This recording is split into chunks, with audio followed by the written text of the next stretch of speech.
দিনে কিন্তু ভালো থাকতে চাই। ভালো থাকার জন্য কি চাই? তার জন্য চাই সঠিক বাস্তু। বাস্তু সঠিক রাখতে গেলে কি কি করতে হবে চলে আসি।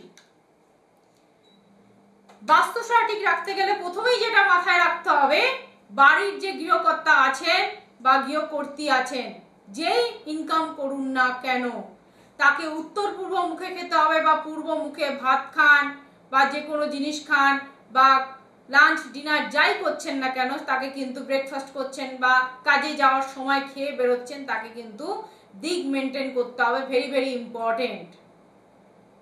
যখন টয়লেটে বসছেন তখন দক্ষিণ দিকে মুখ করে বসার চেষ্টা করবেন।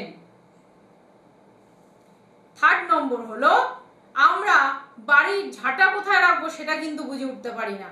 বাড়ির ঝাঁটা রাখা কিন্তু একটা ভেরি ভেরি ইম্পর্টেন্ট। বাড়ির ঝাঁটা মাথার উপর রাখবো, মানে অর্থাৎ ছাদের উপরে রাখবো, না যে কোনো জায়গায় রেখে দেবো, তা কিন্তু না। দক্ষিণ পশ্চিম কোণে অবশ্যই আমাদের ঝাঁটা রাখা দরকার, বাড়ির যেটা ঝাড় দিই। আর যদি ছাদের উপরে কোথাও ঝাঁটা রাখতে হয় সেটা কিন্তু শুয়ে রাখতে হবে। দক্ষিণ পশ্চিম কোণ করে শুয়ে রাখতে হবে। সেই ঝাঁটা অবশ্যই কাটা ফাটা নোংরা বা দেখা যাচ্ছে যে ভেঙে যাচ্ছে, নষ্ট হয়ে যাচ্ছে, সেরকম ঝাঁটা কিন্তু রাখবেন না।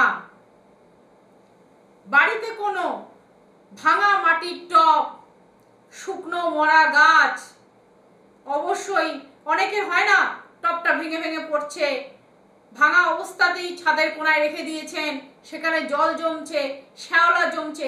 বাড়ির কোনো চত্বরে কোনো দিকে করবেন কি, শ্যাওলা জমতে দেবেন না। শ্যাওলা হলে 15 দিন অন্তর বা মাসে অন্তত শ্যাওলা কিন্তু পরিষ্কার করে একদম চকাচক রাখতে হবে। যদি আপনাদের বাস্তুর উন্নতি করতে হয়, সে ছাদে হোক কিংবা বাড়ির চারপাশে। এমনকি বাড়ির চারপাশে কোনো কাঁটাযুক্ত গাছ, আমরা আদৌ কিন্তু একটা কাজ করে থাকি, লোকের বাড়িতে গোলাপ গাছ কিন্তু কমন দেখা যায়, গোলাপ গাছ কিন্তু রাখা চলবে না। সংসারে যদি বাস্তু ঠিক রাখতে হয়, যদি আয় উন্নতি ঠিক রাখতে হয়, ক্যাকটাস জাতীয় গাছ, কোনো কাঁটাযুক্ত গাছ কিন্তু বাড়িতে রাখা, বাস্তুর মধ্যে রাখা নিষিদ্ধ। যদি কোনো গাছে হালকাও কোনো কাঁটা থাকে গা কিন্তু আপনার রাখা চলবে না, তাতে বাস্তুর উপর এফেক্ট পড়ে, তাতে আপনাদের আয় উন্নতি কিন্তু ডেভেলপ হতে বাধা দেয়। এগুলোকে মেনে চলুন, অবশ্যই আয় উন্নতির জায়গা ঠিক হয়ে যাবে। নমস্কার।